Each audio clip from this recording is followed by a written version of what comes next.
আজকে অনেক ঠান্ডা, সেই ঠান্ডাতে আজকে যাচ্ছি। আজকে আমার থার্ড কল আউট। সেই কল আউট হচ্ছে কাস্টমারের বয়লার কন্টিনিউয়াসলি প্রেশার ড্রপ হয়, এবং প্রেশার ড্রপ হলে যেটা হয়, বয়লার একটা সময় যে সে কাজ করা বন্ধ করে দেয়। হট ওয়াটার এবং হিটিং কোনোটাই তখন আর কাজ করে না। তো ঠান্ডাটা আসলে অনেক। এখানে একটা পার্কে, যেখানে কাজ করতে গিয়েছি তার পাশেই পার্ক, একদম সব কিছু সাদা হয়ে আছে আর কি। কবুতর এখানে মনে হচ্ছে প্রবাসী সরকার গঠন করবে, তারা এখানে মিটিংয়ে বসেছে। খুবই সুন্দর পরিবেশ, বেশ ভালো লাগার পরিবেশ আর কি, কিন্তু প্রচণ্ড ঠান্ডা। এই ঠান্ডাতে কাস্টমারের হট ওয়াটার কিংবা হিটিং যদি না চলে, এর চেয়ে বেশি খারাপ ঘটনা আর কোনো কিছু নাই আর কি। তো সেই কাজ করতেই যাচ্ছি, আমার রেগুলার কাস্টমার। তো বয়লার আসলে প্রেশার পড়ে গেলেও সমস্যা, আবার প্রেশার যদি আননেসেসারি বেড়ে যায় সেটাতেও সমস্যা আর কি। একদম মানুষের হিউম্যান বডির মতো আর কি। লো প্রেশার এবং হাই প্রেশার দুইটাই হচ্ছে সমস্যা আর কি বয়লারের ক্ষেত্রে। তো এখানে বয়লারটা কিছুদিন পরপরই, কিছুদিন ঠিক না, অলমোস্ট 24 ঘন্টার ভেতরে সে প্রেশার ড্রপ করে। পুরো বাসাতে কোনো লিকের সাইন নাই, সিলিং কিংবা ওয়াল কিংবা ফ্লোর কোথাও কোনো ওয়াটারের সাইন নাই। So somehow boiler pressure loss করতেছে। সেই প্রেশারটা কোথা দিয়ে যাচ্ছে আর কি, ডেফিনেটলি কোনো একটা জায়গা দিয়ে সিস্টেম থেকে, সার্কিট থেকে ওয়াটার বের হয়ে যাচ্ছে আর কি। কারণ কম্বি বয়লার একটা সার্টেন প্রেশারে কাজ করে, একটা সিল সিস্টেম। এই সিস্টেমে যদি প্রেশার কোনো কারণে ড্রপ হয়ে যায়, তখন মানে হিটিং এবং হট ওয়াটার কোনোটাই কাজ করবে না কম্বি বয়লারে। তো সেটাই ফিক্স করতে গিয়েছি। এটা আমার থার্ড ভিজিট, বিকজ পুরো বাসা চেক করা তন্ন তন্ন করে কোথায় কোনো লিক আছে কিনা, শেষ পর্যন্ত যে দেখা গেল কোথাও নাই, তখন স্টিল প্রেশার লস করে। তো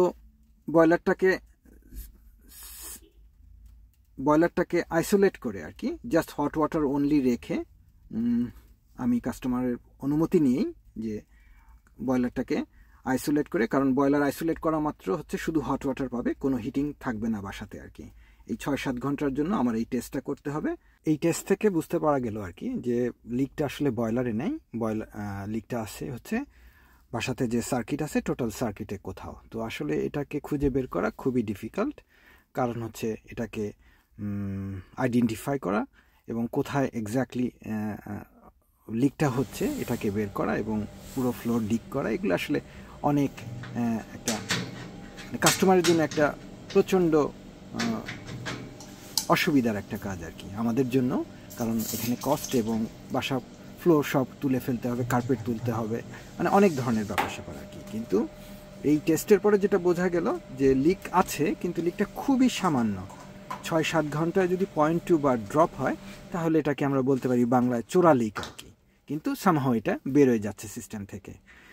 তো এই কারণে টেস্টটা করা হয়েছিল। এখন আমি মোটামুটি কোনো কিছু ডিগ না করে, কোনো পাইপ ওয়ার্ক অল্টার না করে, টোটাল সিস্টেমের জন্য একটা কেমিক্যাল ইউজ করা হয়, ওটাকে আমরা বলি হচ্ছে, ওটার নাম হচ্ছে লিক সিলার আর কি, সিস্টেম লিক সিলার। তো এটা সাইজ, বাসার সাইজ কিংবা সার্কিটের সাইজ অনুসারে এই ডোজটা দেয়া হয়। তো যেই বাসাতে আমি কাজ করেছি, এটা বেশ বড় একটা সিস্টেম। তো যাই হোক, 1 লিটারের বটল পাওয়া যায় লিক সিলার, সেখানে 2 লিটার আমি পুরো সিস্টেমে অ্যাড করি।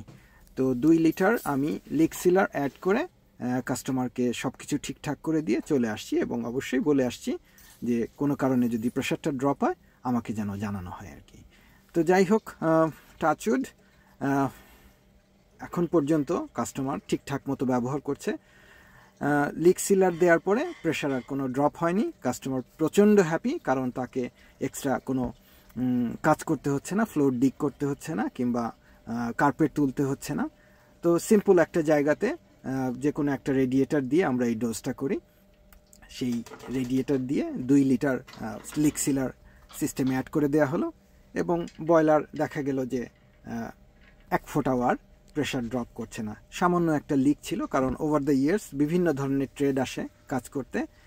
ফ্লোরের নিচে হয়তো কম্প্রেশন কোনো জয়েন্ট হয়েছে, যেখান দিয়ে হয়তো সামান্য পরিমাণ সিস্টেম থেকে প্রেশারটা, মানে ওয়াটার বেরোয় যেত আর কি। সেটা সিল হয়ে গেছে অটোমেটিক। এখন বয়লারের আর কোনো সমস্যা নাই। কাস্টমার ভীষণ হ্যাপি যে তাকে এক্সট্রা কোনো কাজ করতে হচ্ছে না আর কি। এই হচ্ছে কাজ আমাদের ডে টু ডে। তবে জানা থাকলে কিংবা কাস্টমার যদি রিজনেবল হয় তাহলে এই জিনিসগুলো অনেক তাড়াতাড়ি আর কি আমরা ফিক্স করতে পারি।